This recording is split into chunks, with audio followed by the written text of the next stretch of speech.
ठीक है, स्टार्ट करते हैं। ठीक है,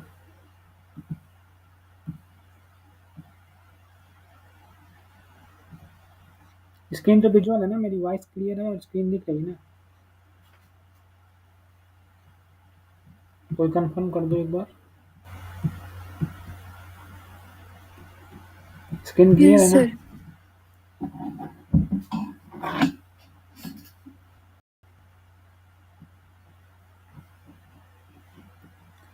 स्क्रीन को दिख रहा है ना? क्लियर है ना? आवाज आ रही है ना? हाँ सर। Yes sir. तो फिर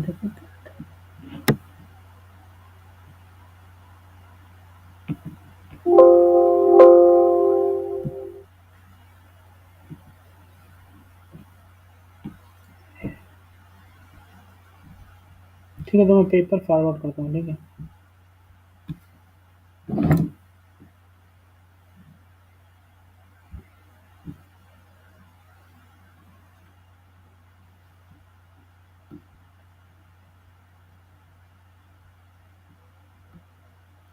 कहाँ पर थे हम लोग?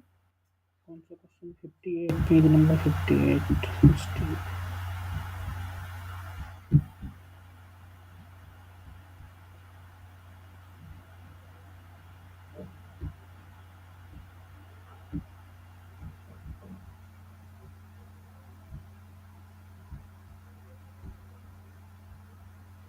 ठीक, पेज नंबर 60 पे आओ। 60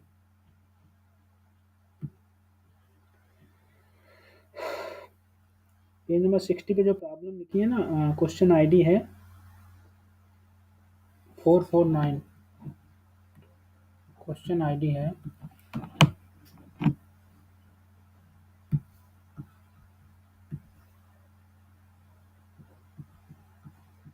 question ID 449।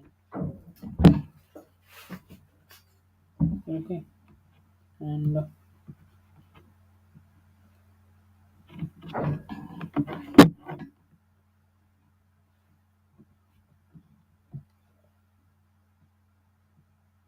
449 and page number is 60। Question एक बार सब लोग रीड करो। क्या कह रहा है? Let x n be a sequence of IID distributed random variable in the probability mass function of x1। कह रहा है एक्स एन एन ग्रेटर और इक्वल टू 1। ये आईआईडी एक सीक्वेंस है रैंडम वेरिएबल्स की। ठीक है, और इसमें क्या है? पीएमएफ दिया है x1 का probability x1 equal to 1 equal to probability x1 equal to 3 equal to 3/2 half equal to half. Okay, ये गिवन है हमारे पास। ठीक है, फिर उसने पहले पूछा क्या? फर्स्ट पूछा उसने, डिफाइन किया है if y n equal to x1 plus x2 plus so on xn। Then first बोला है, फर्स्ट ऑप्शन में बोला yn upon n converged in probability converged to 2 in probability. बोला yn अपान एन ये कन्वर्ज करेगा in probability में 2 में। पहला ऑप्शन है। सेकेंड ऑप्शन बोल रहा है yn नहीं, सेकेंड ऑप्शन उसने बोला है कि variance of yn upon n to power 2/3 variance of yn divide by n to power 2/3 converges this converges to 0 as n tends to infinity. Second option है। Third option क्या है? Third option है, third option में दिया है yn n to power 2/3 converge in probability to c, in probability to c, where c is where c 0 to c to infinity. And fourth option क्या है? Fourth option है yn upon n square converge in probability to 0। ठीक है, अब देखो ये converge in probability की बात करें तो हम यहाँ पर बीक्लाफ लार्ज नंबर भी अप्लाई करेंगे और कन्वर्ज इन प्रोबेबिलिटी की डिफिनेशन लगाएंगे यार। ठीक है, अब आप पहले क्वेश्चन सब लोग रीड कर लो एक बार। कह रहा है कि एक्सएन एक सीक्वेंस है, आईआईडी की एक सीक्वेंस है, आईआईडी रैंडम वेरिएबल्स जिसमें x1 probability x1 equal to 1 and x1 equal to 3 half है। ठीक है, तो कुछ ये ऐसा कह रहा है कि भाई x1 एक रैंडम वेरिएबल है, तो ये मान लो कि x है। ठीक है, तो ये x क्या क्या वैल्यू ले रहा है? ये वैल्यू ले रहा है हाफ, ये वैल्यू ले रहा है 1 और 3, this equal to 1 and 3, probability है हाफ एंड यहाँ भी हाफ। ठीक है, with half probability and with half. और yn क्या डिफाइन किया? yn डिफाइन किया है x1 plus x2 plus so on. और पहला ऑप्शन बोला yn upon n converge in probability to 2। तो मुझे बताओ पहला कैसे करेंगे, कोई बताओ। yn upon n converges in probability to e x। ये ट्रू होगा या फॉल्स होगा? ट्रू होगा। क्यों ट्रू होगा? क्यों ट्रू होगा? सर e of x 2 आ रहा है सर, और 1 upon n summation xi converges in probability to e of x।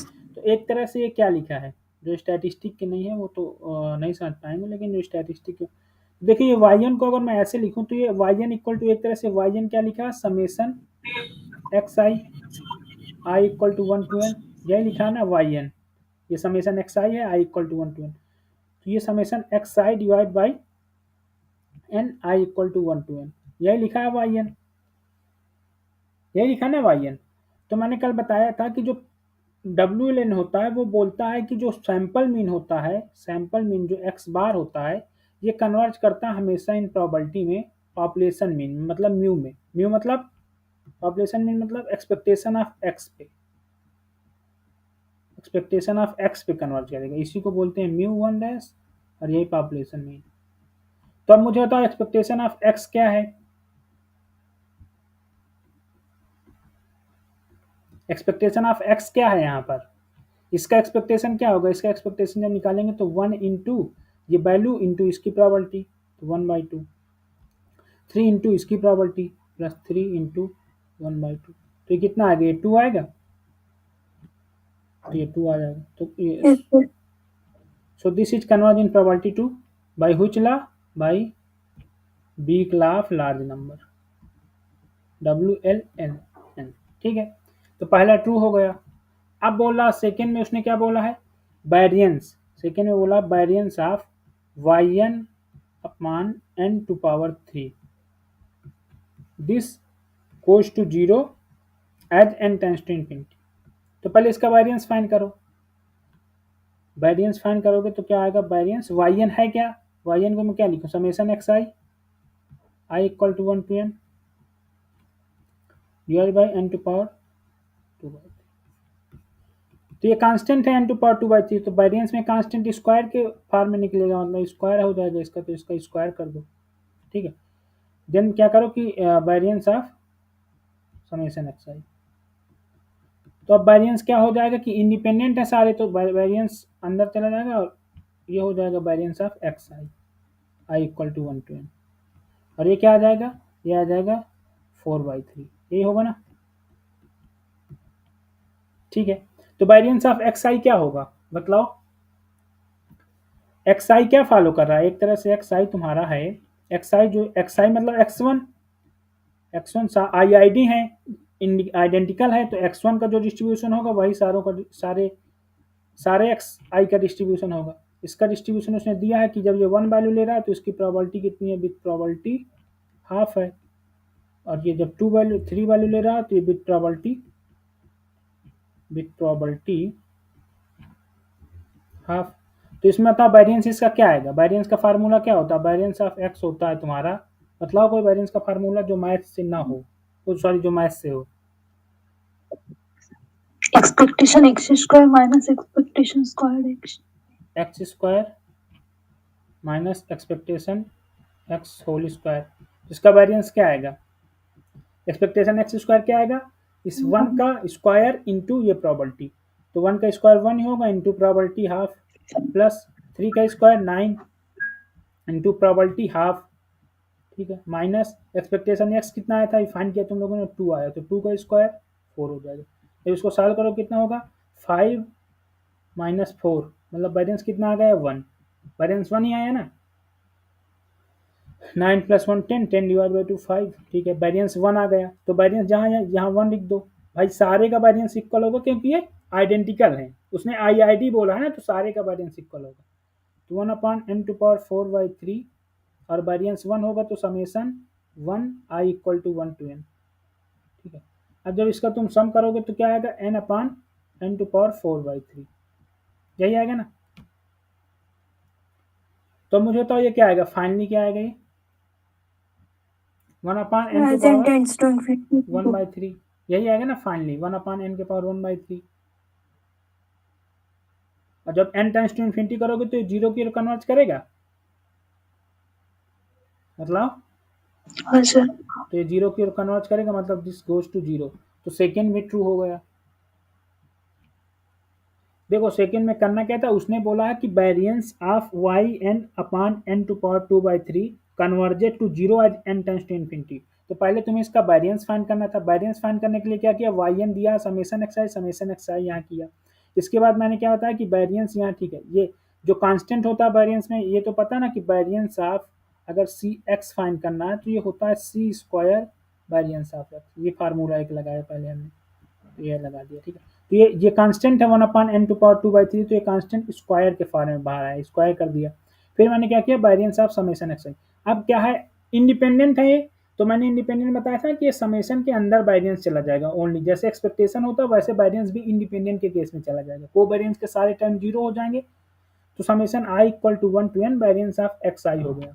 अब variance of x i find कर लो, क्योंकि एक्स वन को तो दिया है, तो variance of x i equal to variance of x one, तो मतलब ये पीएमएफ दिया है, ये पीएमएफ दिया है ना, तो इस पीएमएफ से हमने वेरिएंस फाइंड किया, वेरिएंस का फार्मूला क्या होता है, expectation x square minus expectation x का होल स्क्वायर। अब एक्सपेक्टेशन एक्स स्क्वायर फाइंड करना, तो वन का square into corresponding probability half, three का square nine into corresponding probability half, ये हो गया। फिर एक्सपेक्टेशन तो अभी टू फाइंड नहीं किया हम लोगों ने, तो टू का स्क्वायर, ठीक है। अब इसको जब सॉल्व किया तो five minus four equal to one आ गया, वन वैल्यू यहाँ पुट कर दिया, समेशन एन टाइम्स है तो एन आ गया। अब इसको फिर कैलकुलेट किया तो ये वन अपॉन एन के पावर वन बाई थ्री आया, this go to zero n times to infinity. इसमें किसी को प्रॉब्लम, सेकेंड पार्ट में किसी को प्रॉब्लम है तो एक बार पूछ लो,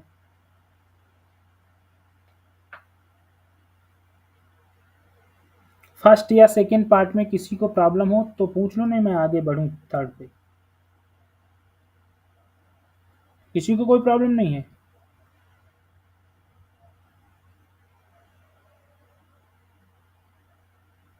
ओके।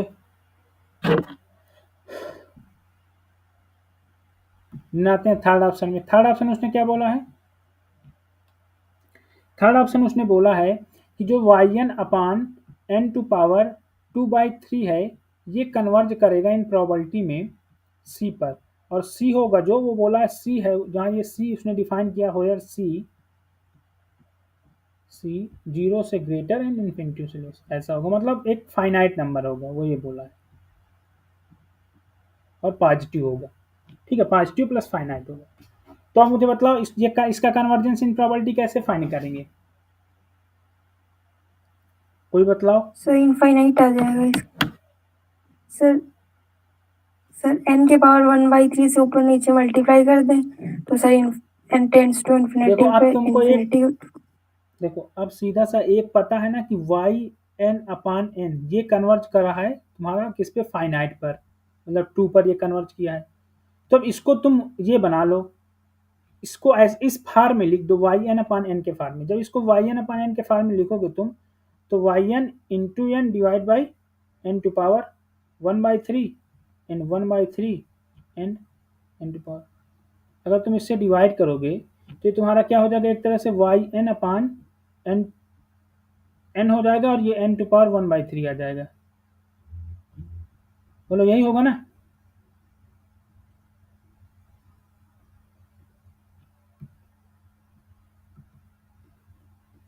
भाई इसको अगर तुम्हें वाई एन अपान एन बनाना है तो क्या करो कि यहाँ 3 माइनस, या तो इसको ऐसे कर दो 3-1/3, तो एन माइनस, इसको ऐसे भी कर सकते हो तुम, इसको मल्टीप्लाई मत करो। इसको अगर तुम्हें ये बनाना है तो क्या करो कि वाई एन लिखो एन टू पावर 3-1/3 हो गए। अब नीचे वाले को फिर सॉल्व करो तो कितना आ जाएगा, एन एन के पावर -1/3 होगा। ओके, जब इसको और सॉल्व करोगे तो ये क्या आ गया, ये आ गया तुम्हारा 1/n के पावर -1/3। ठीक है, और नेक्स्ट क्या आ गया, ये वाई एन अपान एन। अब तुम्हें पता है कि वाई एन अपान एन, इसको तो तुमने पता किया थी कन्वर्ज कहाँ कर रहा है, ये कन्वर्ज कर रहा है कांस्टेंट, मतलब एक P2 पर कन्वर्ज कर रहा है, कन्वर्जिंग प्रॉपर्टी। ये आया क्या, n के power 1/3 y n upon n. Okay, so as n tends to infinity जब हम बात करेंगे, जब हम n टेंस टू इन्फिनिटी बात करेंगे तो ये कहाँ कन्वर्ज करेगा भाई, ये तो एक मतलब ये कन्वर्ज कर रहा है 2 पे, क्योंकि हमने पहले प्रूव कर दिया कि ये 2 पे कन्वर्ज कर रहा है, ये पॉइंट ये 2 पे कन्वर्ज कर रहा है तो ये कांस्टेंट है। लेकिन ये इन्फिनिटी पे कन्वर्ज कर रहा है तो होल सीक्वेंस कहाँ कन्वर्ज कर जाएगी, इन्फिनिटी पे तो ही कन्वर्ज कर जाएगी। तो कन्वर्जिंग प्रोबेबिलिटी मतलब इनफाइनाइट पे कन्वर्ज करेगी, मतलब ये कांस्टेंट पे कोई मतलब कोई फाइनाइट नंबर पे कन्वर्ज नहीं कर रही जो 0 से ग्रेटर हो। मतलब ये सीक्वेंस तुम्हारी कन्वर्जेंट नहीं है एक तरह से ना, मतलब डाइवर्जेंट सीक्वेंस आ रही है ना। ठीक है, तो ये कन्वर्ज ही नहीं कर रही है, तो थर्ड ऑप्शन क्या हो गया, रॉन्ग हो गया।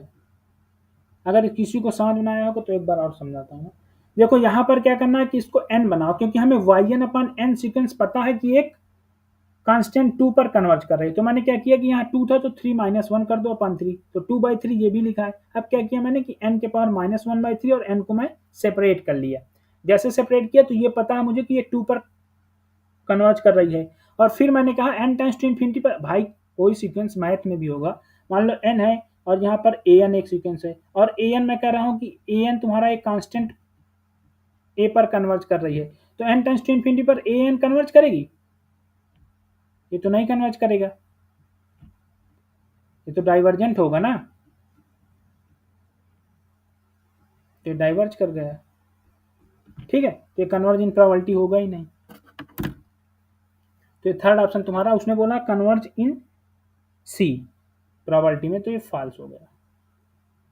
ठीक है, अब आते हैं फोर्थ में। किसी को कोई डाउट हो तो पूछ ले, नहीं मैं फिर आगे बढ़ूँ। थर्ड वाले में कोई डाउट हो किसी को तो पूछ ले।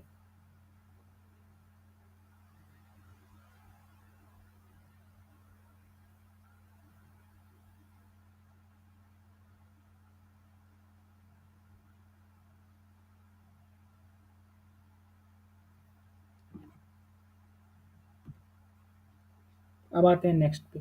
नेक्स्ट पे क्या है, फोर्थ में Y n upon N square है। तो अब ये भी वैसे ही कर लो, वाई एन अपान एन तुम्हारा कहाँ कन्वर्ज कर रहा है, Y n upon n converge कर रहा है कहाँ, मतलब वाई एन अपान एन कहाँ कन्वर्ज कर रहा है, 2 पे 2 पे। तो एन टाइम्स टू इन्फिनिटी पे लिमिट कहाँ कन्वर्ज करेगी, 0 0 पे कन्वर्ज करेगी, क्योंकि Y n upon n converge in probability to 0। और फिर प्रोबेबिलिटी में एक रूल होता है कि 1/n, अगर मान लो कि ए एन कन्वर्ज कर रहा है किसी में, मतलब सपोज करो कि एक्स एन तुम्हारा कन्वर्ज कर रहा है प्रोबेबिलिटी टू एक्स, देन तुम्हारा xn डिवाइड बाई एन भी एन कन्वर्ज करेगा, मतलब ये अगर तुम्हें कन्वर्जन देखना है इसका प्रोबेबिलिटी में, तो x n times to infinity कर दो यहाँ पर एन टाइम्स टू इन्फिनिटी करो, अगर इन्फिनिटी पे जीरो की ओर कन्वर्ज कर जाएगा। तो वाई एन कन्वर्ज कर रहा है तुम्हारा, वाई एन अपन एन कन्वर्ज कर रहा है किसमें, 2 पर, तो ये 2 पर कन्वर्ज कर रहा है ये। अब ये क्या हो गया 1 अपान एन, ये तो कांस्टेंट पे कन्वर्ज कर रहा है, जब एन टाइम्स टू इन्फिनिटी करोगे तो ये जीरो में कन्वर्ज कर जाएगा, तो ये converge in probability to zero हो जाएगा। किसी को problem? Since y n upon n converge in probability to, तो ये कांस्टेंट पे कन्वर्ज करा, तुम्हें 1 अपान एन की बस देखना कि ये कहाँ कन्वर्ज कर रहा है, ये जीरो पे कन्वर्ज कर रहा है, so this whole thing converge to zero. मतलब एक तरह से सीक्वेंस में ये होता है कि, इसको छोड़ो, एक तरह से कन्वर्जन प्रोबेबिलिटी ये होता है कि अगर एक्स एन कन्वर्ज है एक्स पर, वाई एन कन्वर्ज है वाई पर, then x n y n converge करेगा तुम्हारा एक्स इंटू वाई पर, एक्स इंटू वाई पर, ठीक है। ये कन्वर्जन प्रोबेबिलिटी होता है। प्लस में भी यही होता है, प्लस माइनस में भी यही होगा, ऐड होता चला जाएगा। और मल्टीप्लाई में भी यही हो, डिवाइड में भी यही होगा, मतलब बस एक वो होना चाहिए कि वाई एन तुम्हारा जीरो पे कन्वर्ज नहीं करना चाहिए। यहाँ पर y मतलब वाई एन नॉट कन्वर्ट, मतलब y not equal to zero हो, तब ये फंस देगा, x डिवाइड बाई वाई, ठीक है। ये कन्वर्ज इन प्रोबेबिलिटी के फार्मूले होते हैं, ये रिजल्ट है एक तरह से, रिजल्ट।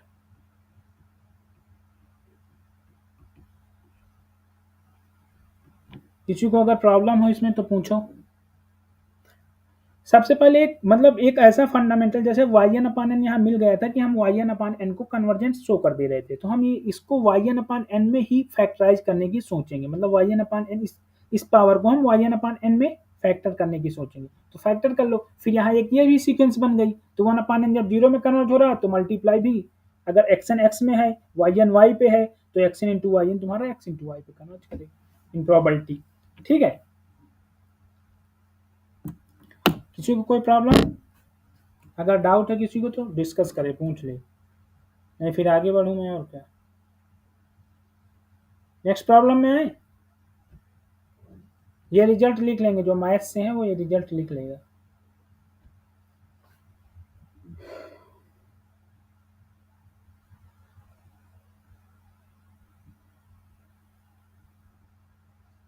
नेक्स्ट प्रॉब्लम पे आते हैं, ठीक है। नेक्स्ट प्रॉब्लम पे आओ। इसके नेक्स्ट प्रॉब्लम क्या दी है, लेट x1 x2 x10, इसके जस्ट नीचे है, ठीक है, क्वेश्चन आईडी है उसकी, पेज नंबर है मतलब 61, ये 61 पेज नंबर है। देन तुम्हारा क्वेश्चन आईडी है इसका 450। अब क्वेश्चन कह रहा है कि हमारा x1 x2 so on x10 तक रैंडम सैंपल है, और ये रैंडम सैंपल कहाँ से हैं, किस डिस्ट्रीब्यूशन से हैं, f x comma theta is equal to e to power minus x minus theta and x greater or equal to theta. तो पहले मुझे बताओ इसका एमएलई क्या होगा, मैं पूछ रहा हूँ तुमसे, इसका एमएलई क्या होगा इस क्वेश्चन पे। अभी उस क्वेश्चन पे मत जाओ, इसमें पहले एमएलई बताओ क्या होगा। So first order statistics. जो मैथ से नहीं है वो, सॉरी, जो मैथ से है उसको ये समझ में आया कि इसका फर्स्ट ऑर्डर में एमएलई क्यों होगा? नहीं सर। ठीक, देखो मैंने एक दिन तुम्हें बताया था कि इसको थीटा से बड़ा है ये एक्स, ऐसे लिख दो, ऐसा लिखा है रेंज, जो लिखा है रेंज ऐसा ही तो लिखा है, ये ऐसा लिखा है, बस इस रेंज पे आओ अब। Yes sir. जब रेंज डिपेंड ऑन पैरामीटर हो, जिसकी रेंज पैरामीटर पे डिपेंड है ना, तो इसकी एमएलई हम लोग वैसे नहीं फाइंड कर सकते हैं लाइक्लीहुड का डिफरेंशिएशन करके, ठीक है ना। कभी रेंज डिपेंड ऑन पैरामीटर, मतलब पैरामीटर पे रेंज डिपेंड करे, वहां पर ये समझ जाना कि आधा स्टैट का कॉन्सेप्ट आने वाला है। यहाँ तुरंत तुम गेस करना कि यहाँ आधा स्टैट से एमएलई होगा, कभी रेंज डिपेंड ऑन पैरामीटर हो जाए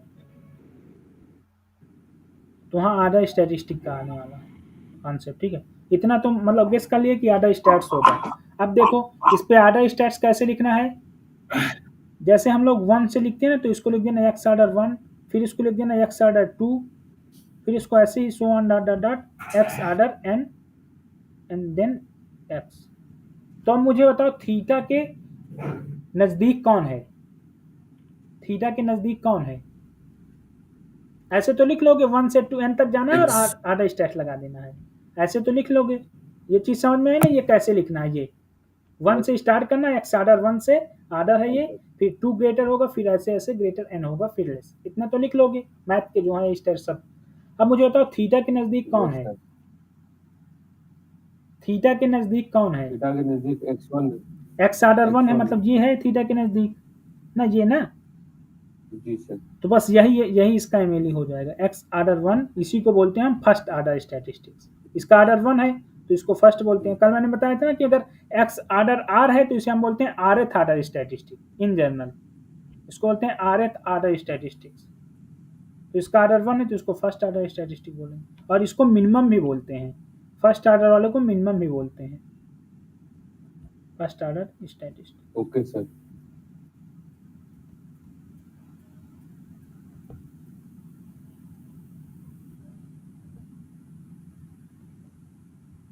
तो इसका एमएलई क्या हो गया, एक्स ऑर्डर 1, तो ये पता चल गया इसका एमएलई एक्स ऑर्डर 1 है।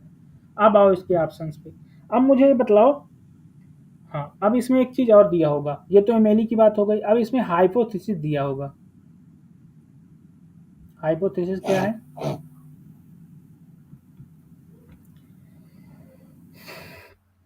कह रहा है x1 x2 xn के बेसिस पे हम लोग हाइपोथेसिस जो डिफाइन कर रहे हैं उसमें नल हाइपोथेसिस है हमारी h नॉट है theta less or equal to 3 against मतलब bs h1 है तुम्हारा थीटा ग्रेटर 3।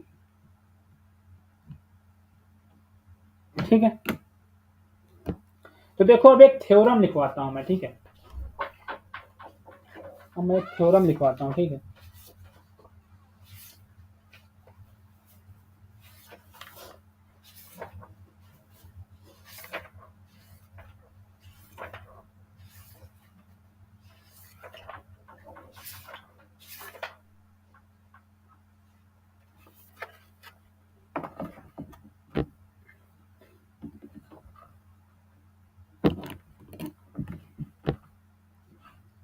देखो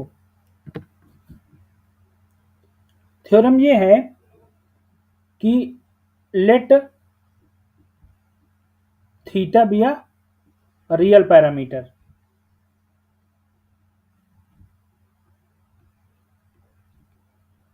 थीटा एक रियल पैरामीटर है,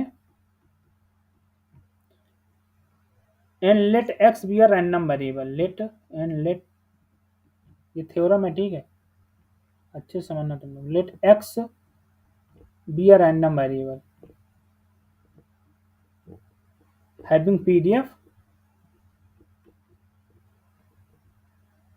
pdf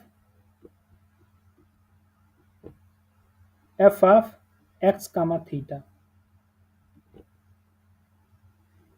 with MLR मैंने एक दिन डिस्कस किया था। MLR मतलब क्या है, मोनोटॉन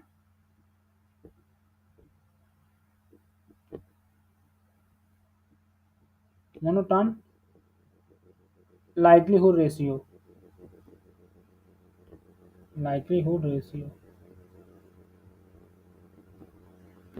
MLR इन TX मतलब कोई स्टैटिस्टिक्स होगी जिसमें MLR हो। मान लो x कोई रैंडम वेरिएबल है, मान लो x है, x एक रैंडम वेरिएबल जो फॉलोज करता है f of x comma theta को, ठीक है।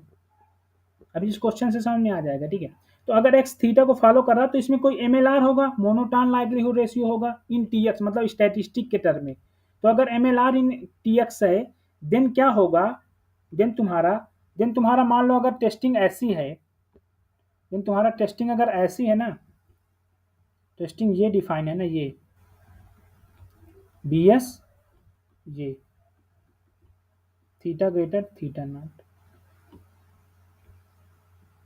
then there exists a uniformly most powerful test is given by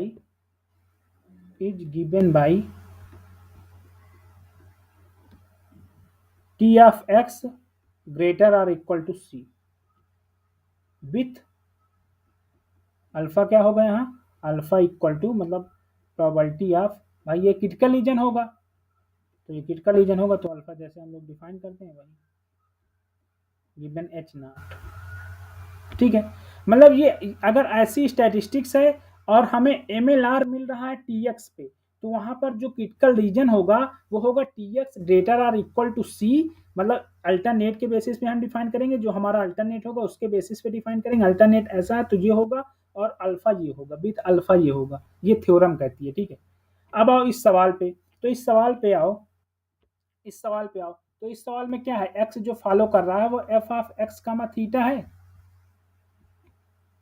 N x comma theta है तो e to power minus x minus theta ये है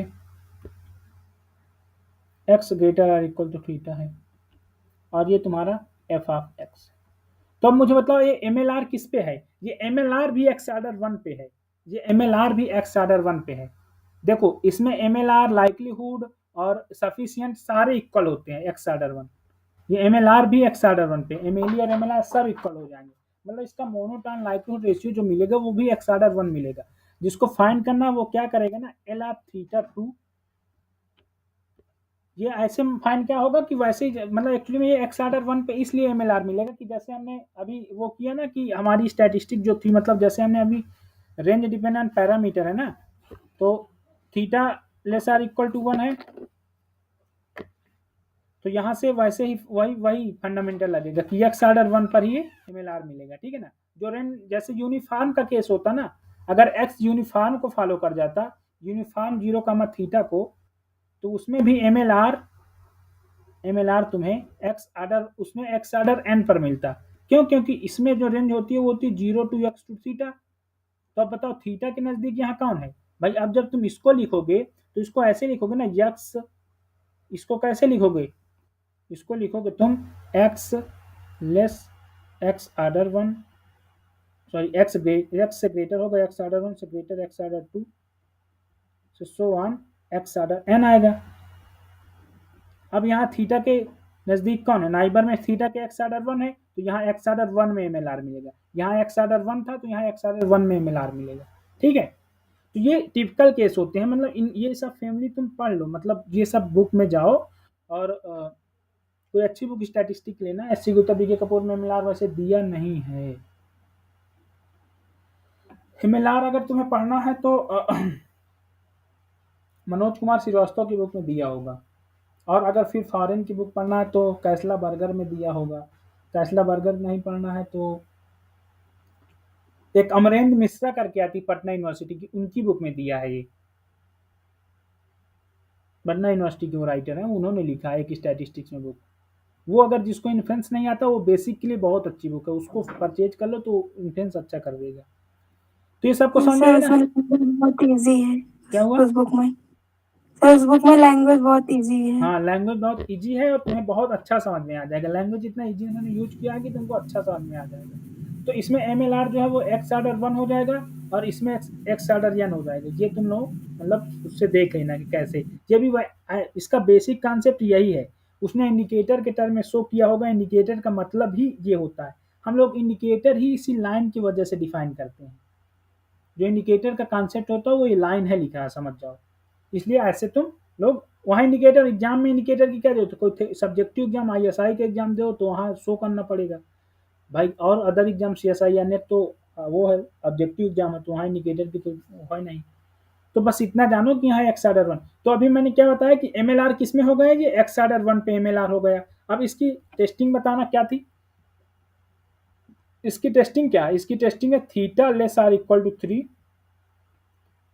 एंड थीटा ग्रेटर 3 तो वैसी ही टेस्टिंग है जो हम लोगों ने अभी पढ़ा तो इसमें क्रिटिकल रीजन क्या हो जाएगा T of x greater or equal to c यही हो जाएगा मतलब x order one greater or equal to c ये हो जाएगा इसका क्रिटिकल रीजन अभी पहला और दूसरा ऑप्शन छोड़ दो अभी हम तीसरा और चौथे ऑप्शन की बात करें और क्रिटिकल रीजन होगा अल्फा क्या आ गया है अल्फा आ जाएगा तुम्हारा probability of x order one greater or equal to c given h not यही होगा ना अल्फा अल्फा मतलब क्या होता है टाइप वन एरर अल्फा क्या होता है? लेवल ऑफ सिग्निफिकेंस या टाइप 1 एरर।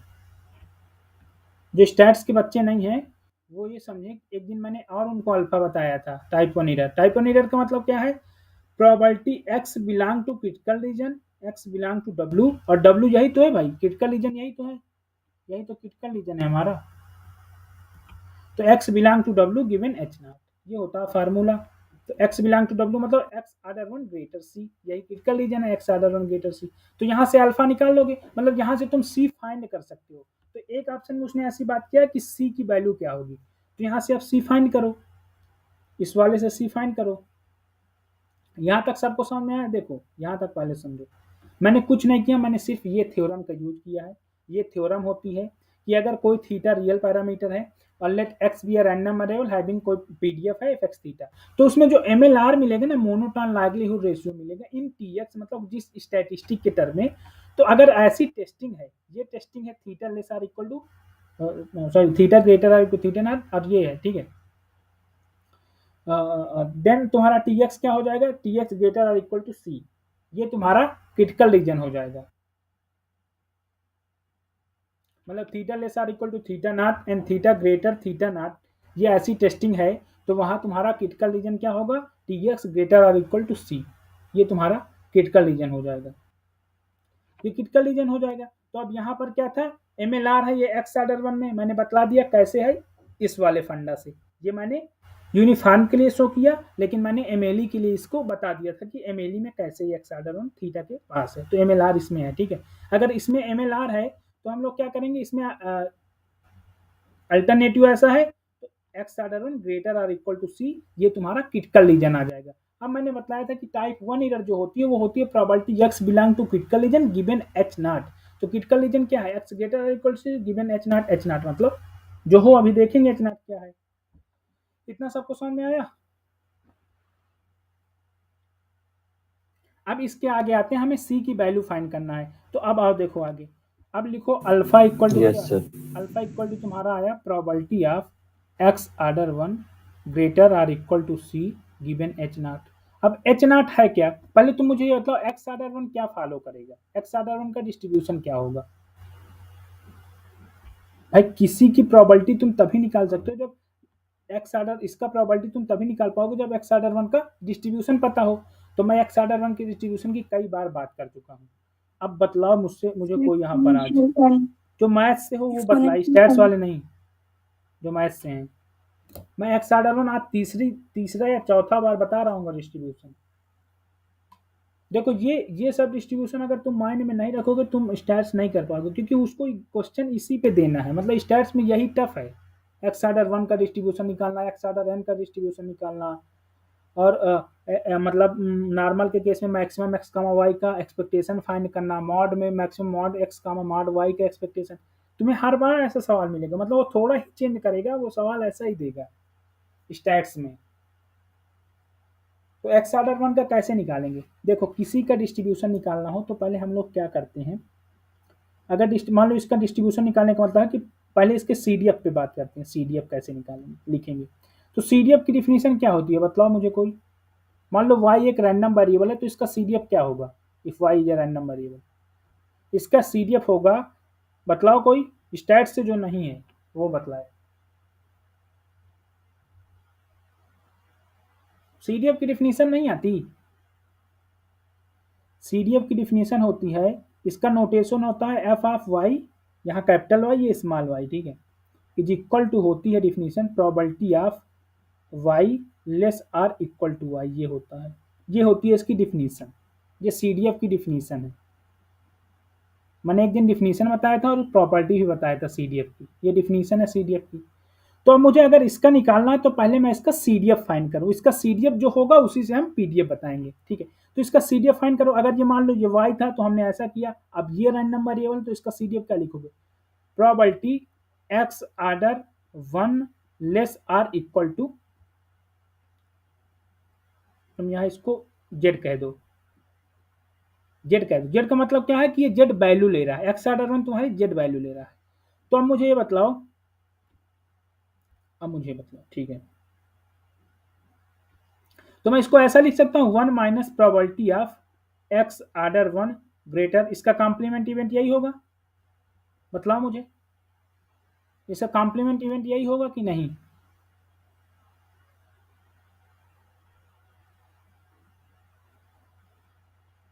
भाई इस इवेंट का कॉम्प्लीमेंट इवेंट क्या होगा?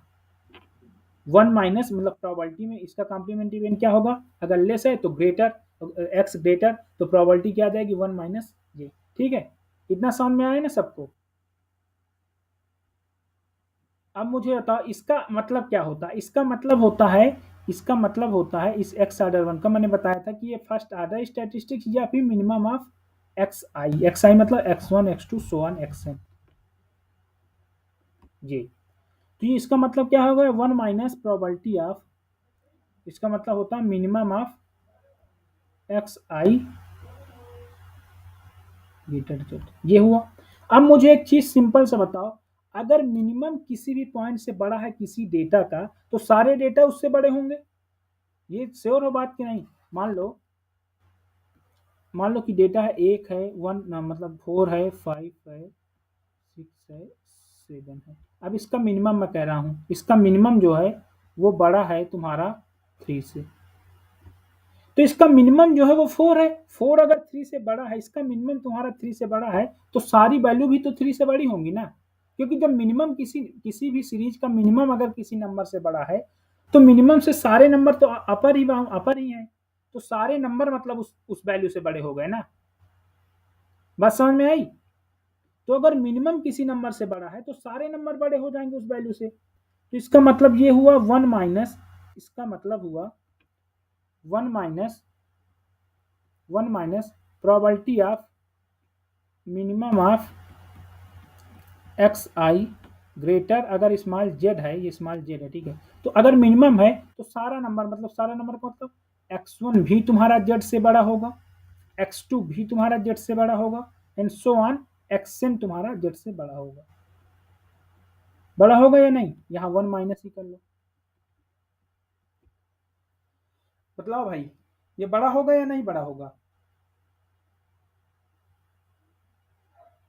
अब इसके बाद ये समझ में आ रहा है ना? जो मैथ के हैं एक बार बता देंगे, ना समझ में आ रहा हो मैं रिपीट कर दूं। वैसे अगर मिनिमम मैं कह रहा हूँ किसी भी नंबर का मिनिमम किसी नंबर से बड़ा है, तो मुझे मेरे कहने का मतलब कि सारे नंबर बड़े होंगे। ऑब्वियस सी बात है, अगर मिनिमम बड़ा है किसी नंबर से, तो जब मिनिमम बड़ा है तो सारे नंबर बड़े हो जाएंगे। तो मैंने वही किया कि सारे नंबर बड़े हो गए। अब एक चीज और है, उसने लिखा है x1 x2 xn, ये इंडिपेंडेंट है, ये सारे इंडिपेंडेंट है, नंबर वेरिएबल है, इंडिपेंडेंट है ये।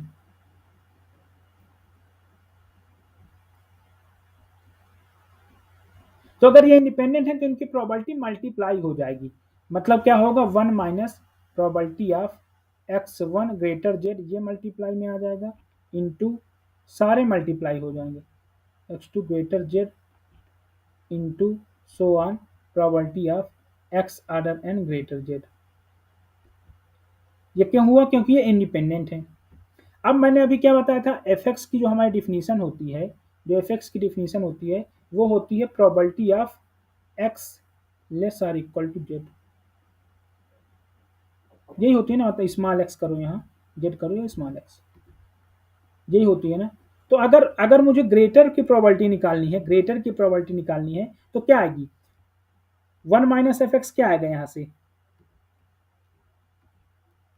मतलब अगर मुझे ग्रेटर निकालना, एक्स ग्रेटर स्मॉल एक्स निकालना है, तो इसका मतलब क्या है? 1 minus probability of x less or equal to small x, इसका कॉम्प्लीमेंट यही तो होगा। तो इसका मतलब 1 माइनस इसका मीन्स क्या? F of x. तो अगर ये निकालना है तो मैं वहां ये वैल्यू पुट कर दूं, 1 माइनस एफ एक्स एक्स, ये वैल्यू पुट कर दूं अगर ये निकालना सिंपली। तो यहाँ सारे जगह पुट कर दो वैल्यू, क्योंकि हमें ग्रेटर निकालना है जेड से, और हमने बताया कि ग्रेटर जो होगा ये एक तरह से रिजल्ट, ग्रेटर जो होगा वो होगा 1 माइनस एफ एक्स, क्योंकि एफ एक्स जो होता है ये बाय डिफिनीशन होता है x less or equal to small x. तो इसका ये इवेंट क्या है? अब ये इवेंट जो है, ये इवेंट इक्वल हो किसके? 1 माइनस, भाई इस इवेंट का कॉम्प्लीमेंट क्या होगा? X greater x. तो कॉम्प्लीमेंट में प्रोबेबिलिटी क्या होती है? कॉम्प्लीमेंट प्रोबेबिलिटी होती है भाई, प्रोबेबिलिटी ऑफ ए कॉम्प्लीमेंट जो होती है वो होती है 1 माइनस प्रोबेबिलिटी ऑफ ए। तो इसका कॉम्प्लीमेंट जो इवेंट है वो यही इवेंट तो आएगी कॉम्प्लीमेंट, या इसका कॉम्प्लीमेंट जो है वो ये इवेंट आएगी, इसका कॉम्प्लीमेंट ये इवेंट आएगी। तो इसको इक्वल करोगे तो इसको 1 माइनस लिख दोगे, हाँ तो बात बराबर ही आएगा। ठीक है ना, समझ में आ रहा है सबको?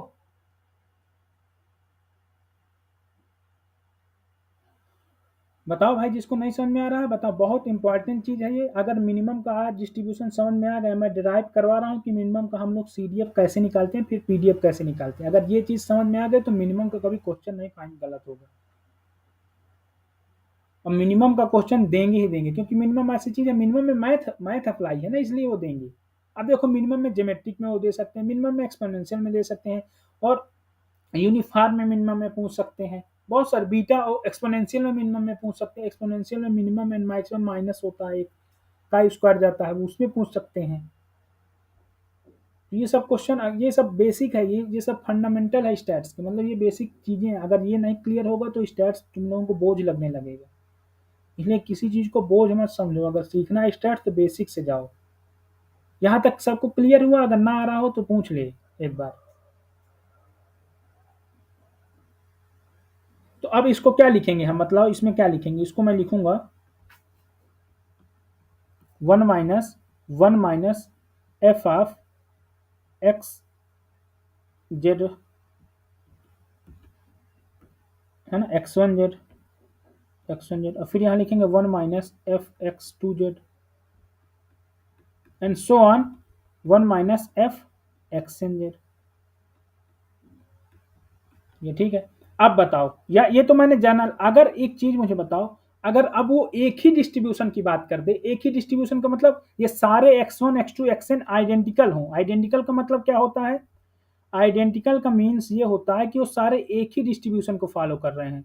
मतलब ये सारे, मान लो ये एक्स आई तुम्हारा फॉलो कर रहा है नॉर्मल, या एक ही नॉर्मल थीटा वन को मान लो फॉलो कर रहा है, या एक्सपोनेंशियल इसको फॉलो कर रहा है, ई के power minus x minus theta. तो ये सारे एक ही डिस्ट्रीब्यूशन को अगर फॉलो करेंगे, ये नॉर्मल थीटा यहाँ रेंज एक्स बिलोंग टू और, ठीक है, ये एक ही डिस्ट्रीब्यूशन को अगर फॉलो करेंगे तो भाई सबका इफेक्ट तो सेम ही आएगा ना, सबका इफेक्ट सेम आएगा।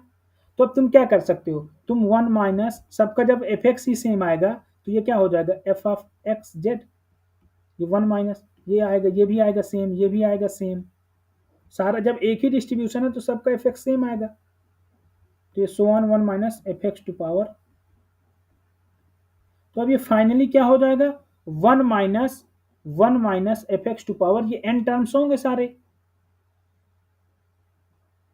तो ये तुम्हारा एन हो जाएगा। देखो ये होता है तुम्हारा मिनिमम का पीडीएफ अगर एक ही डिस्ट्रीब्यूशन से है। लेकिन अगर दोनों अलग अलग से हैं, मान लो एक्सपोनेंशियल 1 और एक्सपोनेंशियल 2 से हो गए तो ये वाला फार्मूला लगेगा, ये वाला। लेकिन अगर आइडेंटिकल है तो ये लगेगा मिनिमम का। ये आया क्या, f of x order 1 at z, f of x order 1 at z, ये आया तुम्हारा। ठीक है, ये मिनिमम का सीडीएफ आया, पीडीएफ नहीं आया, ये सीडीएफ आया। अब इसको अगर तुम डिफरेंशिएट कर दोगे तो पीडीएफ आ जाएगा। तो अब मिनिमम का पीडीएफ लिख लो, ठीक है, मिनिमम का पीडीएफ लिख लो, PDF of minimum of x i is equal to x order 1। तो पीडीएफ बतलाओ मुझे क्या होगा, इसको मानता हूं मैं एक्स ऑर्डर 1, इसको मानो वाई। पीडीएफ बताओ क्या होगा, कोई बताओ मुझे पीडीएफ क्या होता है। ये होता है एन, और फिर क्या होता है, 1 माइनस एफ ऑफ एक्स की power n minus 1 f of x, n minus 1 into f of y. ये होता है पीडीएफ। किसी भी के लिए मैं बात कर रहा हूँ, यहाँ एफ ऑफ वाई कोई भी डिस्ट्रीब्यूशन हो, एफ किसी का भी हो सकता है, ये किसी का, ये होता है पीडीएफ। ठीक है, अब देखो, अब अपने क्वेश्चन पे आओ। तो तुम किस मेथड से करना चाहोगे, सीडीएफ या पीडीएफ मेथड से? बताओ भाई, पीडीएफ से करें या सीडीएफ? देखो पीडीएफ भी तुमने फाइंड कर लिया मिनिमम का, इसका डिफरेंशिएशन कर दोगे तो ये सीडीएफ हो जाएगा। वाई मत लिखो, नहीं तुमको लोग कंफ्यूज हो, यहाँ जेड ही लिखे रहो, यहाँ जेड लिखो, जेड जेड जेड, ठीक है, ये पीडीएफ आ गया। तो अब पीडीएफ ही करते हैं, पीडीएफ से ही कर लेते हैं। तो देखो तुम्हारा एक्स साइज जो है वो फॉलो कर रहा है तुम्हारा e to power minus x minus theta, okay. और यहाँ x greater equal to theta है। तो इसका एफ एक्स क्या होगा? इसका एफ एक्स होगा एफ ऑफ एक्स क्या होगा इसका? ये होगा तुम्हारा probability of x less or equal to x. इसका मीनिंग क्या हुआ? इसका मीनिंग हुआ थीटा टू एक्स।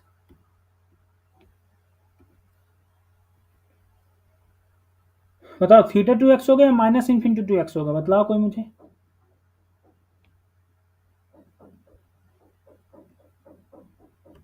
बताओ भाई। Sir theta to x. Theta to x, okay, ये थीटा टू एक्स होगा। ठीक है, जब इसका करोगे तुम तो ये फाइनल आएगा 1 minus e to power minus यहाँ आएगा एक्स माइनस थीटा। इसका इंटीग्रेशन करोगे तो ये एफ ऑफ एक्स आ गया इसका, अगर इस डिस्ट्रीब्यूशन को फॉलो कर रहा। अब बस इसकी वैल्यू रख दो एफ ऑफ एक्स यहाँ। ये तो स्मॉल एफ एक्स लिखा है, स्मॉल एफ, और ये सी डी एफ है, सी डी एफ कैपिटल है, तो ये कैपिटल एफ की वैल्यू रखो। तो यहाँ से 1 माइनस एफ एक्स क्या आ जाएगा भाई? एफ एक्स इक्वल टू जब ये आया f x equal to 1 minus e to power minus x minus theta आया, तो 1 माइनस एफ एक्स क्या आ जाएगा? 1 माइनस एफ एक्स आ जाएगा तुम्हारा e to power minus x minus theta, ये आ जाएगा। तो यहाँ वैल्यू रख दो 1 माइनस एफ जेड की, तो ये आ जाएगा finally n into e to power minus n into z minus theta. और यहाँ ये फाइनली तो इतना ही आएगा, लेकिन एक लाइन और समझ लो, यहाँ एन माइनस वन आएगा और यहाँ क्या आएगा? जेड माइनस थीटा आएगा। और फिर पीडीएफ क्या आएगा? 1 माइनस ई की पावर जेड माइनस थीटा। ये एफ ऑफ वाई है, ठीक है, ये एफ ऑफ वाई है, ये 1 माइनस एफ की पावर एन है, एन माइनस वन है। तो ये फाइनली आ जाएगा एन इंटू ई की पावर माइनस का n n z minus theta, यही आएगा ना। तो ये कौन सा पीडीएफ है? और रेंज क्या होगी? जेड ग्रेटर और इक्वल टू थीटा होगी, रेंज वही होगी। ठीक है, तो ये तुम्हारा फाइनली क्या आ गया? एफ ऑफ मिनिमम का। कब? जब तुम्हारा पैरामीटर एक्सपोनेंशियल भी 2 पैरामीटर फॉलो करे। मतलब इसको हमें बताए थे ना कि एक्सपोनेंशियल भी 2 पैरामीटर का पीडीएफ होता है। ठीक है, अब जिसको समझ में ना आए तो अब ये आ गया। अब वहां पर आओ, अपने ओरिजिनल क्वेश्चन पे आओ। ओरिजिनल क्वेश्चन क्या था? ओरिजिनल क्वेश्चन ये था कि हम ये कैसे फाइंड करें, ये कैसे फाइंड करें, एक्स ऑर्डर 1 ग्रेटर सी कैसे फाइंड करें, ये प्रोबेबिलिटी हमें फाइंड करना था। तो ये हो गया। अब बतलाओ मुझे एक्स ऑर्डर 1 ग्रेटर सी कैसे फाइंड करेंगे? यहाँ मान लो एच नॉट है, एच नॉट पर थीटा, एच नॉट पे थीटा क्या है? लेस आर इक्वल टू 1, मतलब 3 के इक्वल है। तो एच अंडर एच नॉट क्या है? Under h not. अब यहाँ एच नॉट पे पीडीएफ फाइंड कर लो, या बाद में वैल्यू थीटा की रख देना, कोई दिक्कत नहीं, थीटा तो एक कांस्टेंट है। ठीक है, तो अब मुझे बताओ ये प्रोबेबिलिटी कैसे फाइंड करेंगे? X order 1 greater or equal to c, बतलाओ कोई मुझे।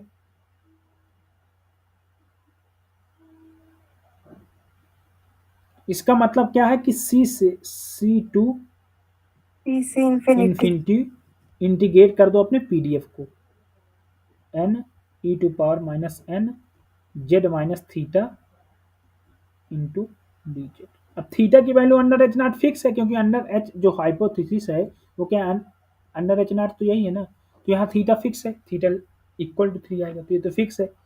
ठीक है, और यहाँ पर देखो अब इसका इंटीग्रेशन करो, क्या आएगा इसका इंटीग्रेशन? मतलब इसका इंटीग्रेशन क्या आएगा? एन से एन कैंसिल हो जाएगा और ये आ जाएगा तुम्हारा 1 minus e to power minus का एन जेड माइनस थीटा, यही आएगा ना। 1 नहीं आएगा, सॉरी, क्योंकि एक तरह से तुम पीडीएफ फाइंड करोगे तो 1 माइनस प्रोबेबिलिटी लेस टू 1 ये आएगा ना, फाइनली यही आएगा ना ये, और जेड की जगह सी हो जाएगा। भाई इसका इंटीग्रेशन क्या आएगा? मतलब एन से एन कैंसिल होगा, ई के पावर माइनस होगा, इन्फिनिटी रखोगे यहाँ तो ये 0 हो जाएगा, तो माइनस 0 कोई काम नहीं, माइनस, फिर माइनस माइनस प्लस हो जाएगा, जब सी रखोगे तो आएगा e to power minus n c minus theta, यही आएगा ना इसका इंटीग्रेशन जो लिखा है मैंने। Yes sir. तो अब इसका इंटीग्रेशन आ गया। अब हम अंडर एच नॉट बात करें तो थीटा इक्वल टू 3 रख दो, तो ई के पावर माइनस का एन सी माइनस 3, तो ये आ गई। ये किसकी, ये वैल्यू किसके इक्वल है? ये वैल्यू इक्वल थी अल्फा के, ये वैल्यू इक्वल थी अल्फा के, तो अल्फा हो गया, यहाँ लिखो अल्फा। तो अल्फा इक्वल टू क्या आ गया? अल्फा इक्वल टू आ गया ई के पावर माइनस का एन सी माइनस 3। तो अब मुझे बताओ अगर मैं लाग ले लूंगा तो क्या हो जाएगा? ये log alpha equal to minus का n c minus three. Okay, अब माइनस के n से डिवाइड कर दो तो माइनस का n log alpha n c minus three, तो यहाँ से c क्या आ गया, 3 माइनस 1/n log अल्फा, यही आया ना। तो अब ये क्या है, x आर्डर 1, मैंने क्या माना था, x आर्डर 1 ग्रेटर और इक्वल टू c, तो ये क्या हो गया, x आर्डर 1 ग्रेटर c की वैल्यू क्या आ गई, c की वैल्यू क्या आई, c की वैल्यू आई 3 माइनस 1/n log अल्फा। तो अब ये कहीं ऑप्शन है, बताओ मुझे, ये कहीं ऑप्शन है, यस सर, डी ऑप्शन। ये डी ऑप्शन है, तो ये डी ऑप्शन ट्रू हो गया, मतलब डी ऑप्शन तुम्हारा ट्रू हो गया। अब मुझे ये बताओ, जिसको समझ में नहीं आया वो एक बार पूछ ले,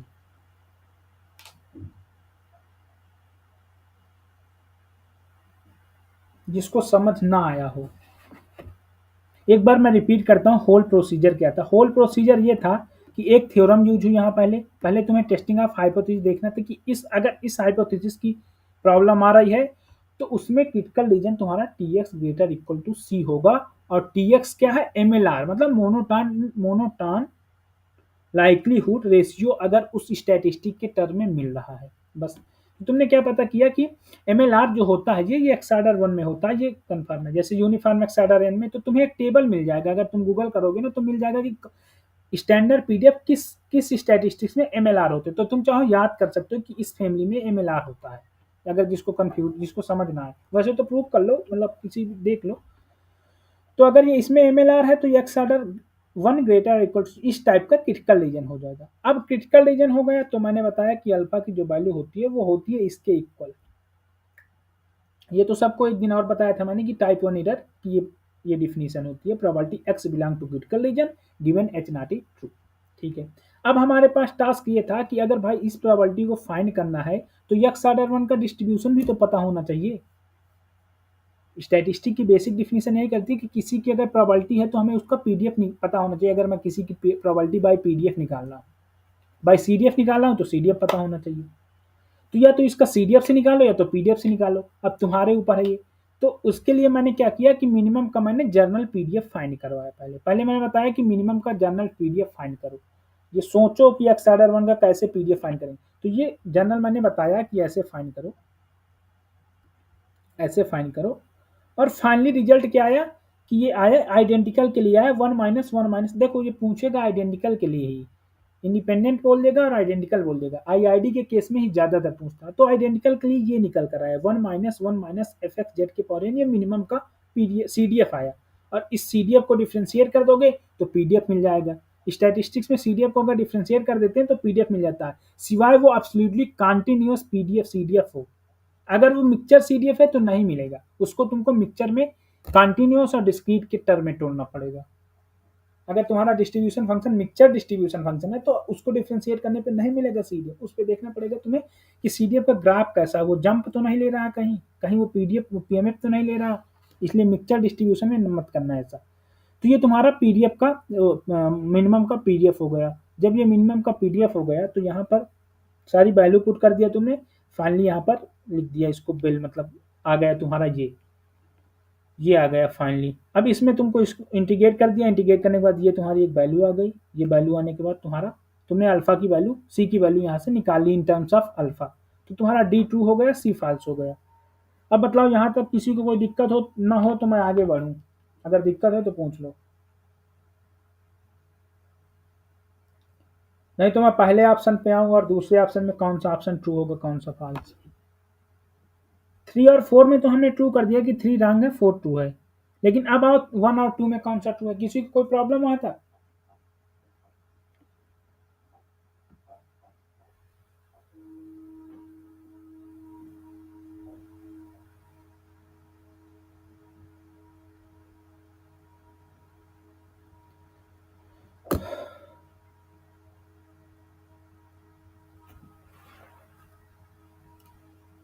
अब आते हैं हम फर्स्ट ऑप्शन पे।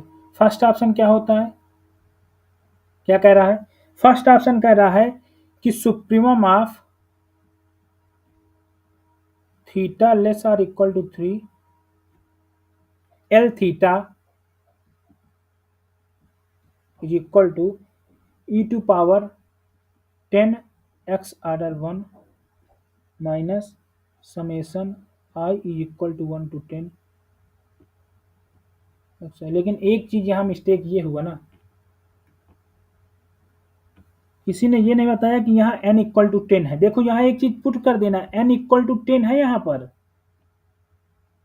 n इक्वल टू 10 है, हमने n के लिए डिवाइड किया, तो तुम n इक्वल टू यहाँ 10 पुट कर दो, हर जगह n इक्वल टू 10 पुट कर दोगे तो तुम्हारा आंसर आ जाएगा। ठीक है, n इक्वल टू 10 पुट कर लो, हमने n टर्न ले लिए हैं तो कोई प्रॉब्लम नहीं है, यहाँ n इक्वल टू 10 पुट कर दो, क्योंकि यहाँ 10 का रैंडम सैंपल है ना, साइज 10 है, तो साइज तो रैंडम सैंपल की साइज 10 है ना, तो 10 साइज की रैंडम सैंपल है, तो n इक्वल टू 10 पुट कर दो, यहाँ हर जगह n इक्वल टू 10 पुट कर लेना। ठीक है, सब लोग जहां जहां n है वहां 10 पुट कर दो बस। इन जनरल मैंने बात किया, ये इन जनरल निकल कर आया, अगर n इक्वल टू मान लो 9 दिया तो यहाँ 9 आ जाएगा, यहाँ n इक्वल टू 8 दिया तो 8 आ जाएगा, अब यहाँ 10 दिया तो यहाँ 10 आ जाएगा। ठीक है, देखो ये पहला ऑप्शन बोला है, और एक चीज कंडीशन क्या दी है, इफ x ऑर्डर 1। अब मुझे बताओ इसको कैसे सॉल्व करेंगे, कोई बतलाओ, कोई भी बताओ इसको कैसे सॉल्व करेंगे।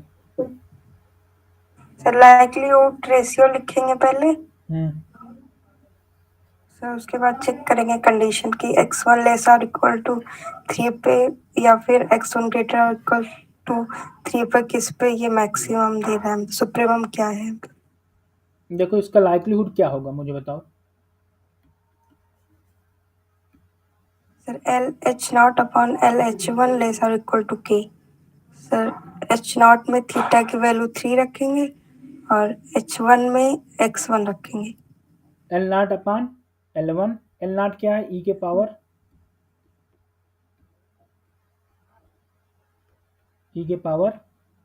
अब मुझे बताओ इसका लाइक्लीहुड क्या होगा, इसका लाइक्लीहुड होगा e की पावर summation x i equal to 1 to 10 minus का थीटा इंटू 10 इंटू थीटा, ये होगा इसका लाइक्लीहुड। अब अंडर एल नॉट बाद में इसको कर देना, इसको लिख दो पहले अंडर एच नॉट, बाद में एच नॉट कर देना, अंडर एच नॉट है, और ये फिर क्या हो जाएगा, ये हो जाएगा under,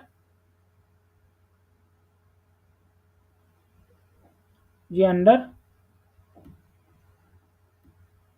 e to power minus summation x i equal to n minus 10 theta, और फिर यहाँ हम अंडर h1 बात करेंगे, तो अब अंडर h1 क्या वैल्यू होगी थीटा की, अंडर h1 क्या होगा, हम लोग अंडर h1 लाइक्लीहुड में क्या यूज करते हैं भाई, x1 जो इसका लाइक्लीहुड है, जो इसकी टेस्टिंग है वो ऐसी टेस्टिंग है।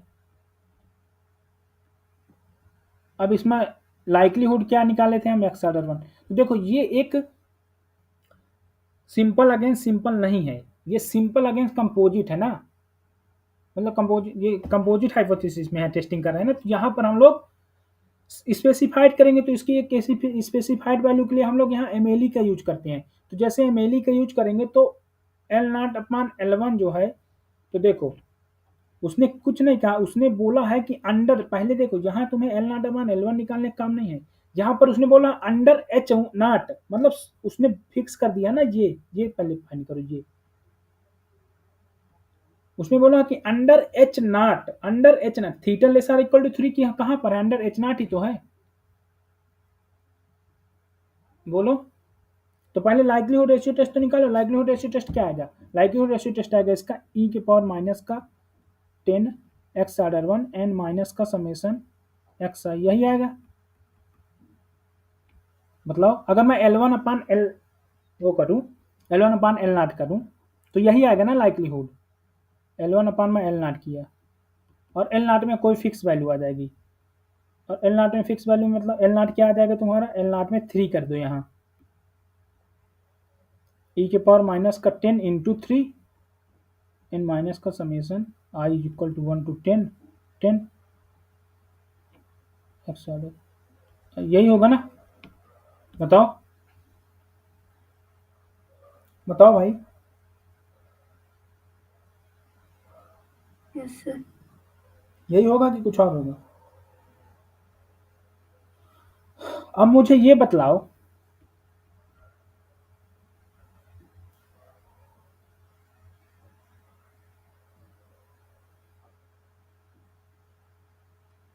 ओहो, तो ये हम ये क्यों निकाले हैं L1 अपान L0 की, हमें वही नीड ही नहीं है, तो हम ये क्यों फाइंड कर रहे हैं? जब वो ये बोल रहा है कि L ऑफ थीटा मतलब L ऑफ ओमेगा, तो उसने बोला नहीं, उसने बोला L ऑफ थीटा बोला है ना उसने, L ऑफ थीटा बोला है ना उसने। हाँ, तो L ऑफ थीटा लिखो ना तुम डायरेक्ट। L ऑफ थीटा लिखोगे तो ऐसा ना लिखोगे तुम, L ऑफ थीटा जो लिखोगे वो लिखोगे e के पावर माइनस का 10x order 1 minus summation i is equal to 1 to 10x order i, if यहाँ अब कंडीशन दोगे तुम, इफ देखो L ऑफ थीटा लिखोगे, और एक इफ कब होगा, ये कब होगा तुम्हारा, जब x ऑर्डर 1 तुम्हारा लेस आर इक्वल टू 3 होगा ना। अगर x ऑर्डर 1 तुम्हारा 3 से बड़ा है तो तुम क्या कर दोगे, वहां पर तुम्हारा x ऑर्डर 1 3 वैल्यू ले लेगा, मतलब थीटा तुम्हारा 3 वैल्यू ले लेगा, मतलब ये हो जाएगा 10 into 3 minus summation i is equal to 1 to 10 xi। यहाँ लाइवलीहुड इसके रेशियो की कोई जरूरत ही नहीं, उसने लाइवलीहुड रेशियो की बात तो नहीं किया, उसने एल थीटा की बात किया ना। एल थीटा का मतलब समझ, एल ओमेगा स्मॉल ओमेगा, तो एल थीटा क्या होगा, एल थीटा तो यही होगा ना कि जब तुम्हारा एक्स ऑर्डर 1 जो होगा वो तुम्हारा लेस होगा तो ये वैल्यू ले लेगा भाई इसका लाइक्लीहुड क्या होगा, सीधा इसका लाइक्लीहुड बताओ मुझे, लाइक्लीहुड ऑफ एक्स मतलब थीटा गिवन एक्स आई क्या होगा, ये होगा तुम्हारा e के पावर माइनस का 10 थीटा, ये होगा इसका लाइक्लीहुड माइनस का summation i is equal to 1 to 10 x i, ये होगा इसका लाइक्लीहुड। देखो पहले समझना, ये लाइक्लीहुड होगा। अब मुझे ये बतलाओ ये लाइक्लीहुड होगा, इसमें लाइक्लीहुड रेशियो मत निकालो, ये लाइक्लीहुड होगा। तो अब देखो इसमें, अब उसने बोला है कि जब तुम्हारा theta less or equal to 3 होगा, मतलब उसने ये भी बोल दिया कि theta less or equal to 3 होगा, तो यहाँ पर दो केस बन सकते हैं, या पहला केस जब x order 1 less or equal to 3 हो तो क्या होगी, तो तुम्हारा लाइक्लीहुड ये ना होगा, लेकिन जैसे ही एक्स ऑर्डर 1 ग्रेटर 3 हो जाएगा तो एक्स ऑर्डर 1 3 वैल्यू ले लेगा, मतलब थीटा तुम्हारा 3 से बिगर वैल्यू ले लेगा ना। तो अब इसमें चेक कर लो इसमें कौन कौन से ऑप्शन है। इसमें पहला ऑप्शन क्या दिया, इसमें पहला दिया है e के पावर 10 एक्स ऑर्डर 1 इफ, हाँ ये पहला ट्रू है, और दूसरा भी उसने यही लिखा है, क्या दूसरा क्या लिखा है, supremum of theta less equal to 3 e के पावर x, दूसरा फॉल्स है। दूसरा यहाँ अगर 30 कर देता तो ये सही हो जाता।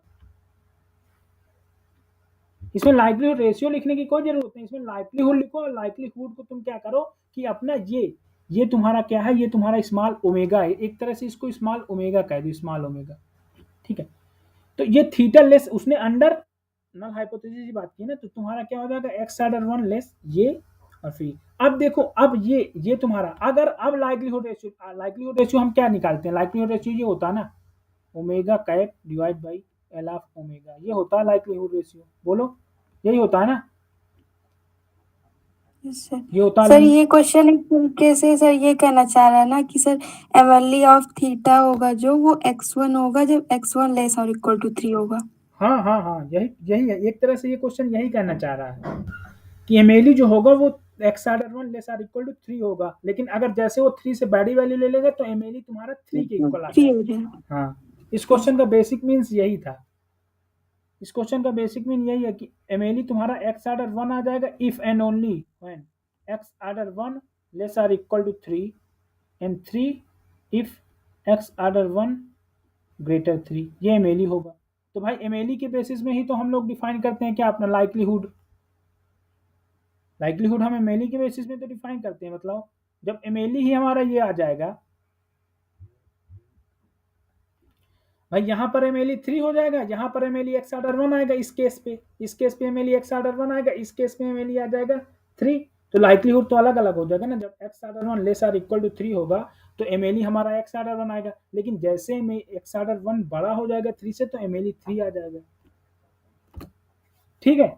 इस क्वेश्चन में यही था, हाँ तुमने सही बोला, लास्ट मतलब इस क्वेश्चन में यही था कि एमएलई कब हम यूज कर सकते हैं, इसमें लाइक्लीहुड रेशियो नहीं निकालना था, इसमें ये बताता कि एमएलई हम क्या लिखें। जैसे अब तुमने नॉर्मल के केस में बहुत सारे, एक्चुअली में एक रिस्ट्रिक्टेड करके है हाइपोथेसिस ना, तो इसमें हम रिस्ट्रिक्टेड एमएलई का यूज करेंगे।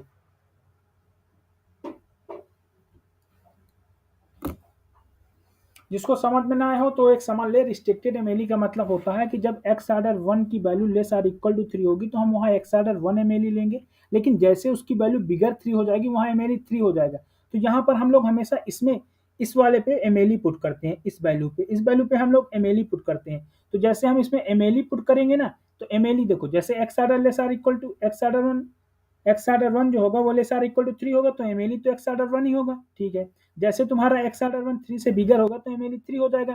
तो ये अब देख लो, इस पे यही दोनों चेक करने थे। तो अगर दोनों में ये दोनों दिया है तो सही है, अगर दोनों में कोई एक दिया है तो वो वाला ऑप्शन सही है बस। बाकी अगर किसी को कोई डाउट हो इस पे तो पूछ ले।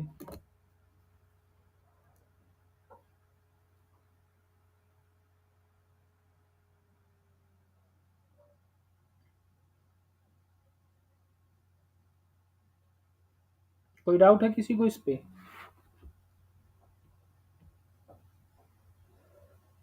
दोनों क्वेश्चन आज अच्छे, मतलब दोनों क्या, ये भी अच्छा था वो भी अच्छा था, क्वेश्चन अच्छे थे दोनों।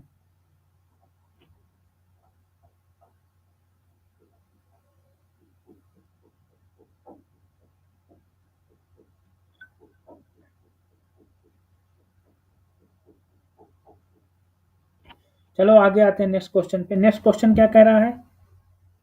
नेक्स्ट क्वेश्चन भी अच्छा है, ठीक है।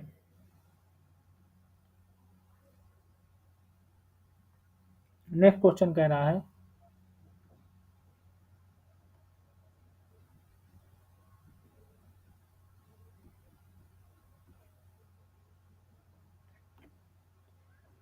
नेक्स्ट क्वेश्चन कह रहा है कि let x1 x2 xn be IID distributed normal random variable. वो कह रहा है इफ x1 x2 मतलब xi कह दो इसको, xi IID random variable, IID independent and identical IID random variable है, विथ मीन क्या है, नॉर्मल रैंडम वेरिएबल है plus normal mu comma sigma square. ठीक है, नॉर्मल का नोटेशन ये होता है n और ये म्यू कामा सिग्मा स्क्वायर। ठीक है, और फिर उसने बोला कि mu cap comma sigma square cap, ये दोनों जो हैं ये है एमएलई, किसका एमएलई है? उसने बोला ना mu cap comma sigma square cap is the MLE, मतलब maximum likelihood estimator of MLE है किसका, म्यू कामा सिग्मा स्क्वायर का, म्यू कामा सिग्मा स्क्वायर का।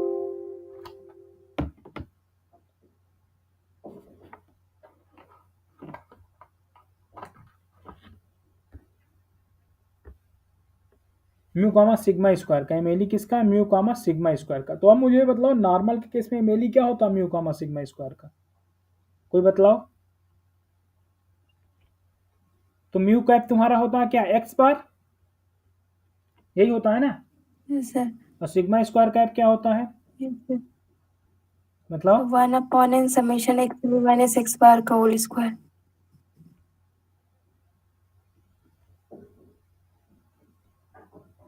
श्योर हो कि यहाँ Yes, n sir. Minus one MLE होगा, यही होता है। यहाँ n माइनस तो वो वन, अनबायस्ड होता है। सर n-1 तो अनबायस्ड होता है ना सर, MLE तो 1/n ही होता है।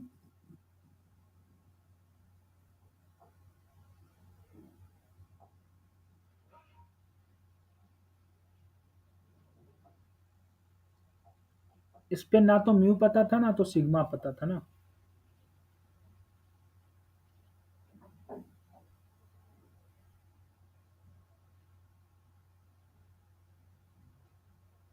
इसको फाइंड करो पहले एमएलई, मेरे हिसाब से ये इसमें। अच्छा पहला ऑप्शन देखो ट्रू है या फॉल्स,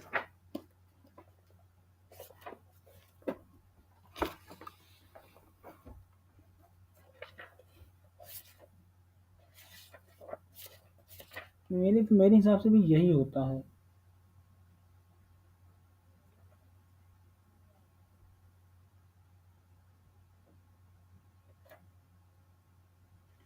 रैंडम सैंपल एंड, हाँ ठीक है यही एमएलई होता है। ठीक है, तो इसमें पहला ऑप्शन तो फॉल्स हो जाएगा। अब देखो पहले ऑप्शन की बात हम करते हैं, तो फर्स्ट ऑप्शन क्या दिया, फर्स्ट ऑप्शन दिया तुम्हारा n-1 sigma hat square divide by sigma square, लेकिन पहला ऑप्शन उसने फॉल्स।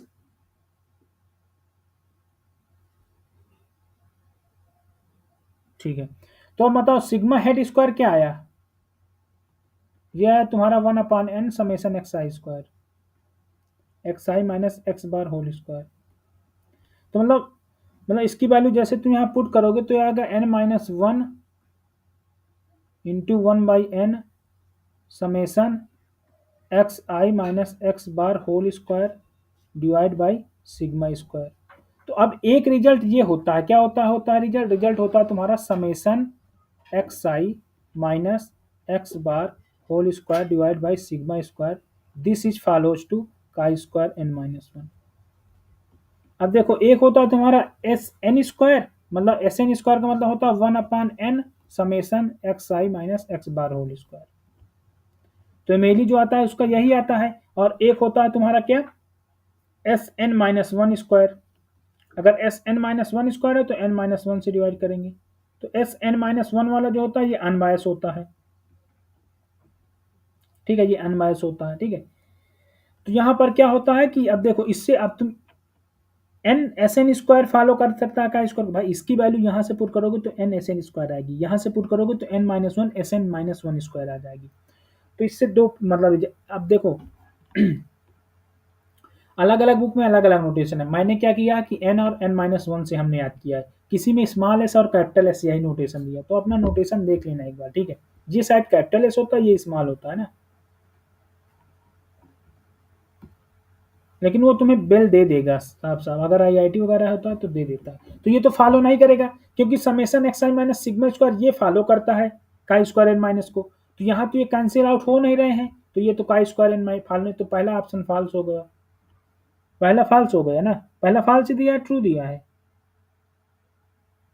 इसके आंसर भी मुझे लग रहा कुछ गलत, पहला ट्रू दिया है क्या।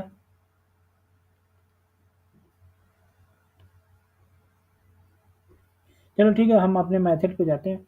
फिर उसने बोला कि सिग्मा हेड स्क्वायर ये है जो ये अनबायस होगा,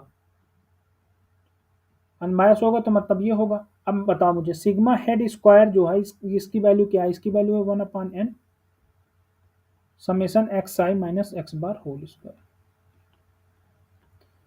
सो दिस इज इक्वल टू, अगर तुम इसका एक्सपेक्टेशन टेक करोगे, इसका एक्सपेक्टेशन ये आएगा, इसका एक्सपेक्टेशन क्या आएगा, हाँ मैथ वाले रिजल्ट लिख लेंगे, ये रिजल्ट बहुत इंपॉर्टेंट है, ये result summation x i minus x bar divide by sigma square ये chi square n minus one. अब देखो हाँ यहाँ पर कभी तुम्हें ये भी लिख सकता कि n s square divide by sigma square, या इक्वल ये भी मिल सकता n minus one s square divide by sigma. तो ये डिपेंड करता है कि तुम्हारा ये एस कैसे डिफाइन है। अगर ऐसे डिफाइन है एस एन वाले टर्म में, अगर ऐसे डिफाइन है तो यहाँ एन माइनस वन हो जाएगा, ऐसे डिफाइन है तो यहाँ एन एस एन स्क्वायर हो जाएगा। तो देख लेना, ठीक है, मतलब बुक में रिजल्ट किस रिजल्ट पे डिफाइन है, ठीक है। तो पहला ऑप्शन फॉल्स हो गया, दूसरा ऑप्शन हाँ। तो अब मुझे बताओ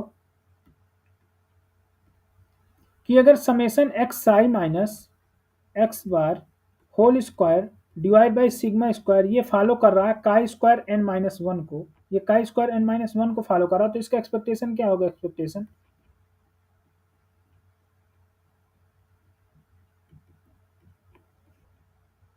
इसका एक्सपेक्टेशन मतलब भाई ये रैंडम वेरिएबल ही काई स्क्वायर एन माइनस वन है, तो काई स्क्वायर का एक्सपेक्टेशन क्या होता है एन माइनस वन। भाई टू अगर मैं कह रहा इंटू हूँ वाई फॉलो कर रहा है काई स्क्वायर एन को, तो एक्सपेक्टेशन ऑफ वाई क्या होता है, एक्सपेक्टेशन ऑफ वाई होता है एन के इक्वल, काई स्क्वायर का एक्सपेक्टेशन एन ही होता है ना काई स्क्वायर एन का। तो ये एक रैंडम वेरिएबल है, ये वाई की तरह ही एक रैंडम वेरिएबल है। तो वाई अगर chi square n minus one को फॉलो कर रहा है तो इसका एक्सपेक्टेशन किसके इक्वल आएगा, इसका एक्सपेक्टेशन ऑफ वाई इक्वल आएगा एन माइनस वन के। तो इसका एक्सपेक्टेशन इक्वल आया एन माइनस वन के, मतलब इस होल थिंग का एक्सपेक्टेशन इक्वल आया, मतलब इसका एक्सपेक्टेशन जो इक्वल आया वो आया n minus one into sigma square. भाई ये सिग्मा इधर ले आओ, कांस्टेंट है ये। तो अब हमें इसकी ज़रूरत थी यहाँ, इसके एक्सपेक्टेशन की, तो यहाँ क्या करो वन बाई एन ले लो, और इसको इसका एक्सपेक्टेशन कितना है, एक्सपेक्टेशन ऑफ दिस क्वांटिटी कितना है यहाँ से n minus one into sigma square, तो ये भी तुम्हारा फॉल्स हो गया। तो कह रहा सिग्मा स्क्वायर का होगा, ये सिग्मा स्क्वायर का तो नहीं आया, ये आया n minus one upon n का, एन माइनस वन का मल्टीप्लाई आया, तो ये भी फॉल्स, ठीक है। समझ में आ रहा है, जो मैथ्स वाले हैं उनको समझ में आ नहीं आ रहा तो एक बार पूछ लो, देखो इसमें क्या करना है कि एक्सपेक्टेशन तुम्हें फाइंड करना है, तुम्हें एक बहुत मतलब ये रिजल्ट तुम्हें पता होना चाहिए कि ये काई स्क्वायर को फॉलो करता है। ये इंपॉर्टेंट रिजल्ट है, एक तरह से बहुत इंपॉर्टेंट है ये इंपॉर्टेंट है। अगर ये पता है तो तुम इसका डायरेक्ट एक्सपेक्टेशन निकाल सकते हो। अगर ये काई स्क्वायर को फॉलो कर रहा है तो भाई ये रैंडम वेरिएबल काई स्क्वायर को अगर फॉलो कर रहा, मान लो ये वाई है पूरा, तो अगर वाई मैंने बोला ना वाई अगर काई स्क्वायर एन को फॉलो कर रहा है तो एक्सपेक्टेशन ऑफ वाई को हम इक्वल टू एन लिखेंगे। तो y की वैल्यू पुट कर दो, y की वैल्यू तो यही है, तो तुमने यहाँ वैल्यू पुट कर दिया y की इक्वल टू n, n मतलब यहाँ n-1 था, यहाँ n-1 कर दिए। अब तुम्हें इसका फाइंड करना, भाई ये कांस्टेंट है तो तुमने क्या किया, कांस्टेंट को इधर ले गए, कांस्टेंट को इधर ले आए, तो इसका आ गया।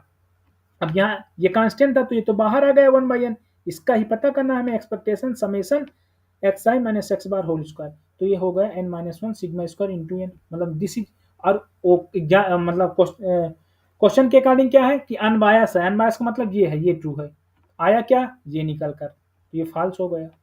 ठीक है, अब थर्ड पे आओ, थर्ड पे कह रहा है वो कि variance of sigma n square as n tends to infinity goes to zero. तो अब मुझे मतलब variance of sigma hat square ये क्या आएगा, कोई बतलाओ। तो इसकी वैल्यू रखो, variance of summation x i minus x bar whole square ये लिखो, डिवाइड बाई एन लिखो। ठीक है, तो ये वेरिएंस मैंने बतलाया ना कि एन कांस्टेंट है तो स्क्वायर में बाहर आएगा। अब लिख दो वेरिएंस ऑफ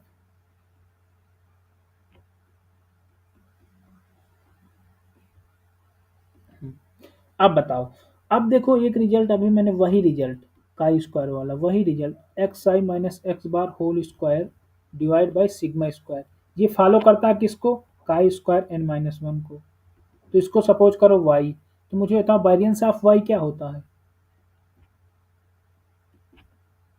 देखो अगर y तुम्हारा एक रैंडम वेरिएबल है जो फॉलो कर रहा है ना काई स्क्वायर n को, तो वेरिएंस ऑफ y जो होता है मतलब काई स्क्वायर का जो वेरिएंस होता है वो होता है 2n, ये होता है ना, बोलो भाई 2n ही हाँ होता है ना। सर। तो ये मान लो कि हाँ y सर। ये पूरा रैंडम वेरिएबल मान लो कि y है, तो वेरिएंस ऑफ y आ जाएगा तुम्हारा 2, n यहाँ पर n-1 है तो यहाँ यहाँ n था, यहाँ 2n आया, यहाँ n-1 कर दो, कोई दिक्कत किसी को। अब y की वैल्यू रख दो यहाँ, तो वेरिएंस ऑफ y की वैल्यू क्या है, y हमने क्या माना है, ये माना है, तो summation x i minus x bar whole square divide by sigma square this is equal to 2n-1।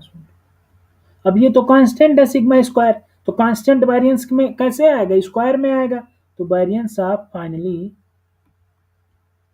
क्या पता चला हमारे पास निकल कर आया, वेरिएंस ऑफ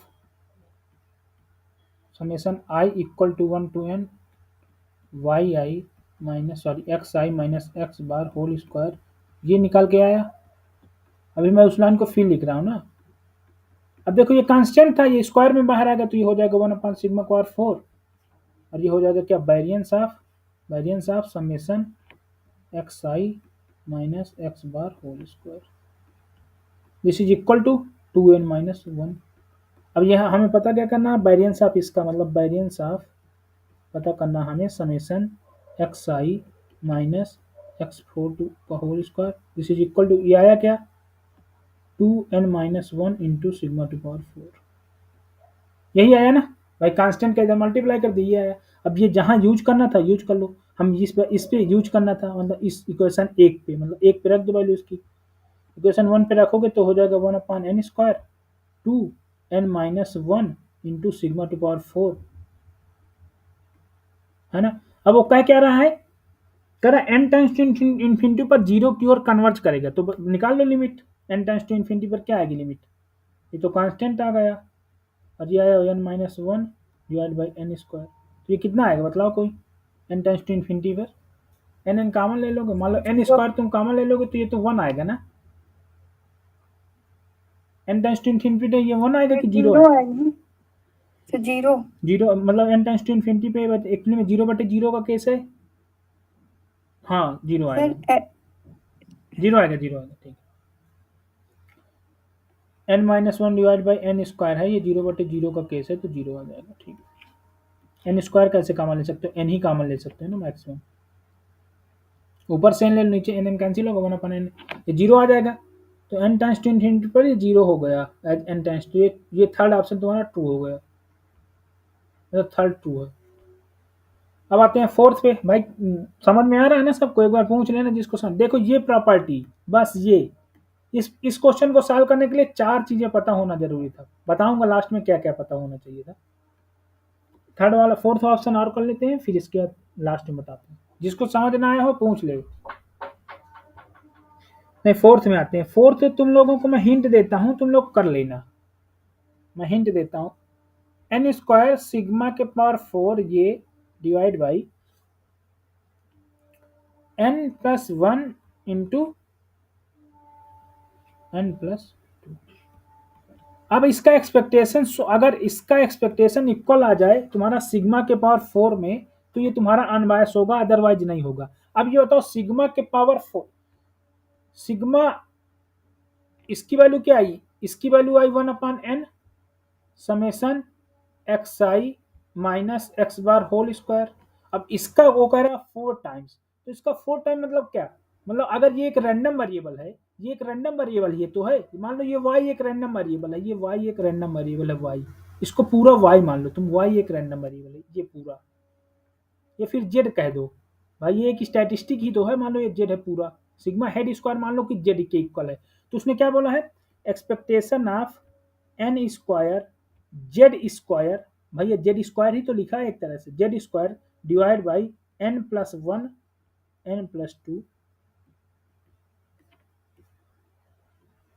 ये सिग्मा स्क्वायर होना चाहिए। अब तुम्हारे पास सबसे बड़ा टारगेट आया, अब लेकर हम इसको चलेंगे। ये अगर आ गया तो इक्वल है, नहीं आया तो नहीं। अब देखो हम इसको लेकर चले, किसको? N square z square divide by मतलब भाई divide by n plus 1 into n plus 2, n plus 1 into n minus 1. n plus 1 into n minus 1। Okay,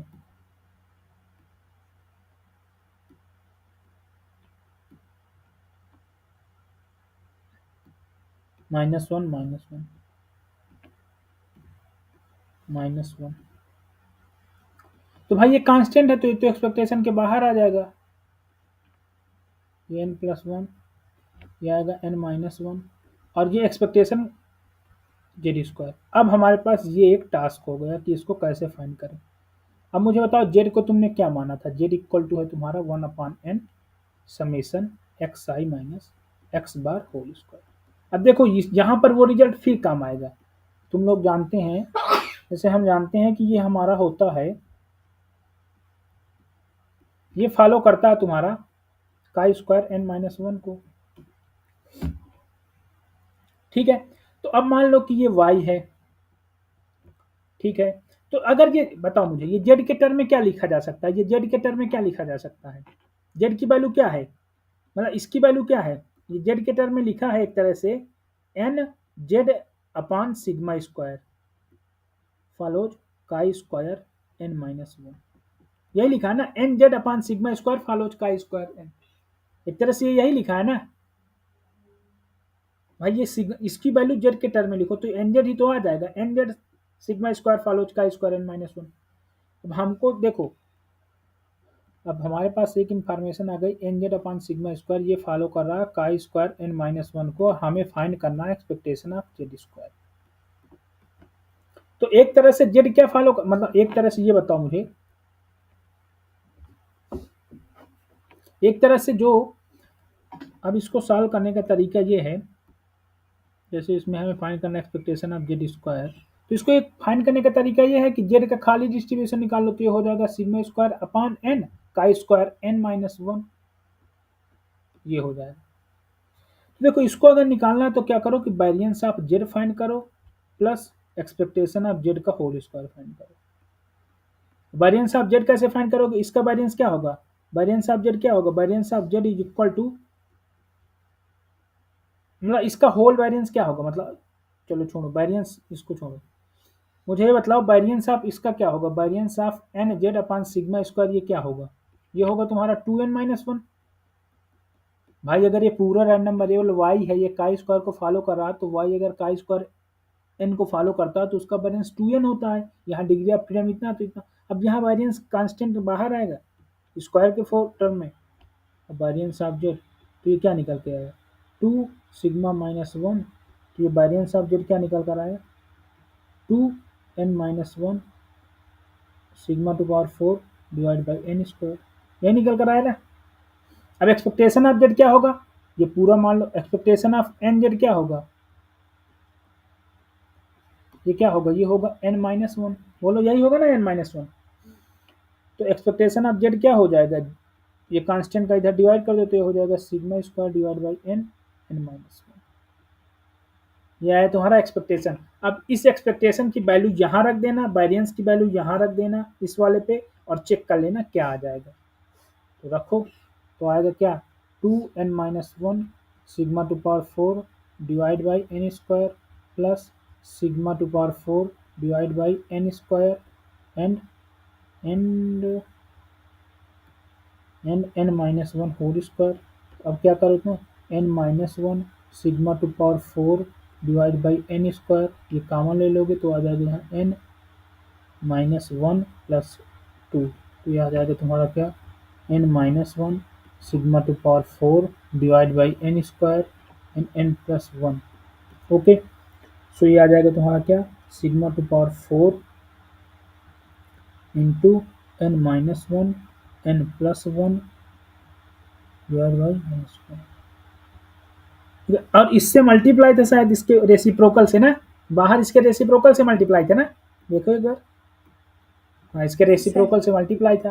तो भाई ये कांस्टेंट मतलब ये, हाँ हाँ ये रेसिप्रोकल से मल्टीप्लाई है, ये इससे मल्टीप्लाई, इसके अपोजिट से मल्टीप्लाई यहाँ आया, भाई ये उल्टा ही तो है उसका जस्ट। तो तुम्हारा फाइनली क्या आ जाएगा, मतलब ये जो तुम्हारा लास्ट में आया क्या, मतलब 3 और 4 इसके ट्रू हो गए ना, मतलब क्या n square divide by n minus 1 and n plus 1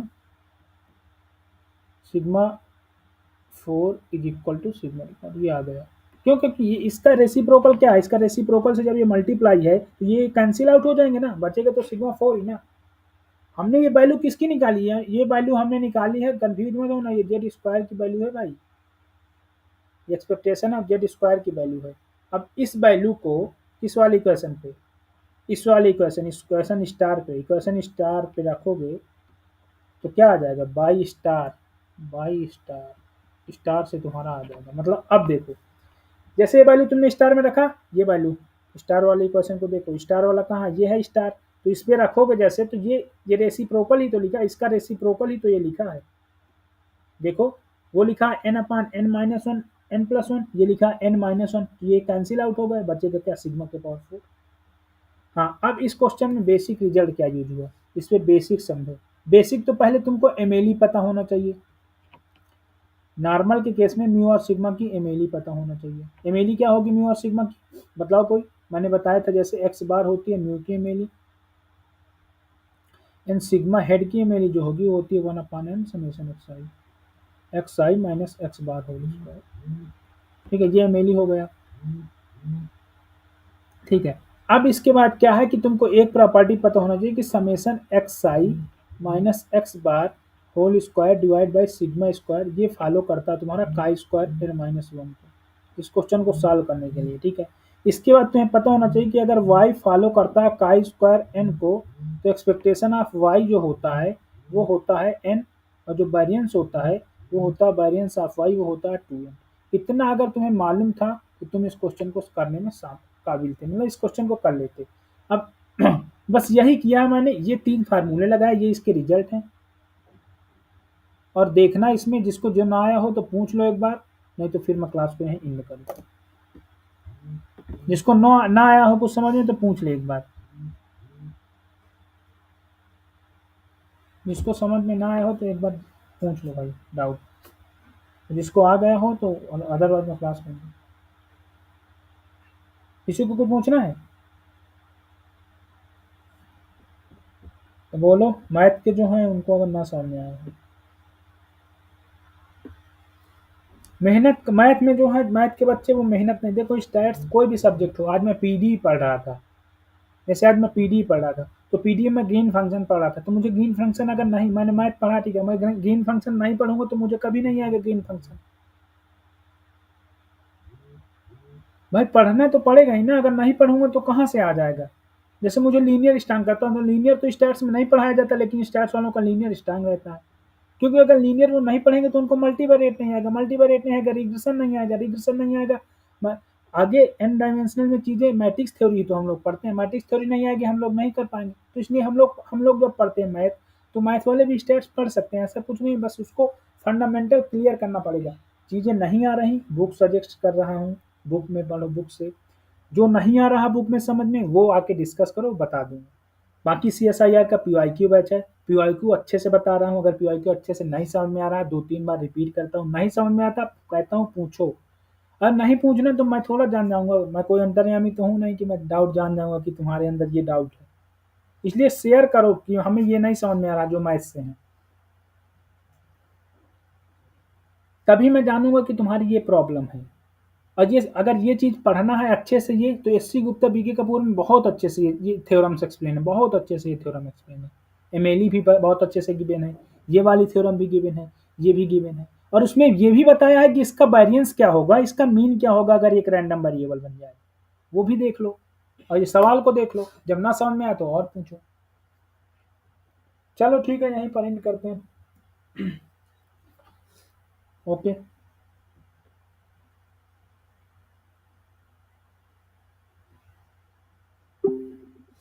in